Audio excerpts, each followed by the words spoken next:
just to kind of reiterate what the captain said, none of this would be possible if it wasn't for the hard work of the Rhode Island DOT Office on Highway Safety, who secures the funding. As you can see, we have the DUI police cars that are used just solely for DUI. And then we have this Batmobile, which is basically a portable police station that we can use to process people who are impaired out on the street and get them back. We also would like to invite the media if you'd like to tour one of those. You're more than welcome. And again, we thank you guys for your support and helping us get the message out. And if you have any questions, we're here. Where's the Batmobile going to be this weekend? It's going to be in Providence on Westminster, Wickenden Street. Yes. And talk about NHTSA funding. Is there an ongoing annual appropriation specifically for this operation? How much is that? I can't speak for the DOT. We went through this question some years ago, how much the whole thing cost, and escapes me at the moment. But the ongoing funding, what's the weekend? Each police department is given a budget. So I don't have the total budget given to everybody in the state. So each department gets their budget and they spend that accordingly for the weekend. And you mentioned cruisers specifically detailed to this effort. Yes. How many and what departments do that? We have I believe there's 7 of them throughout the state. North Kingstown, we have one. 9. Central Falls has one. Cranston has one. They're spread throughout the state. And what makes them different? They're actually just in addition to the fleet that police departments have. A lot of times, especially with budget crunches, or there may not be enough cruisers, so we add additional patrols out there, and they've actually just given us cruisers. So there's no excuse not to go out there. Do you happen to know how much fatalities from drunk driving increased in 2021, or a rough number? I think. If there were 0 the 2 years before, do you have a number of how many there were? In Rhode Island? In Rhode Island? Yeah, last year. There was none in Rhode Island. On 4th of July? None the past 3 years then? We had one in 4th of July 3 years ago, but over this weekend. I mean, that's not the statewide. I think someone had mentioned the number, overall, was up in 2021. Yeah, the chiefs of police put out, what was it, 500? What was the question?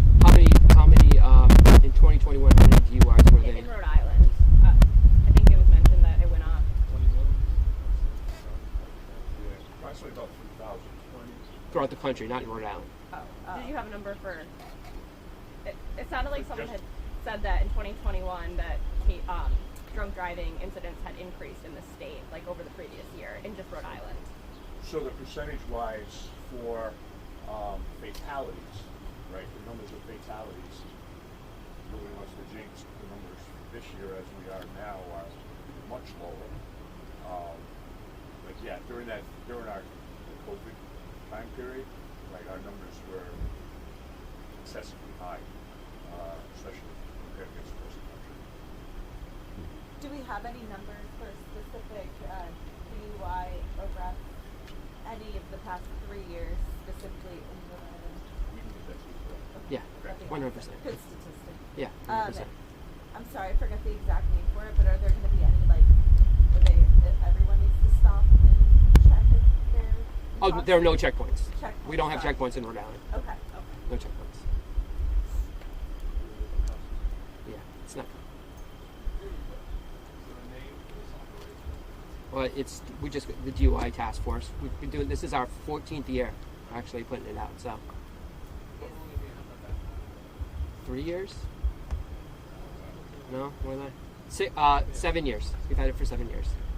Even if you don't have the exact statistic, is this weekend typically a busier one for DUIs across the year? Exactly. It is a busier year. That's why we put together the task force.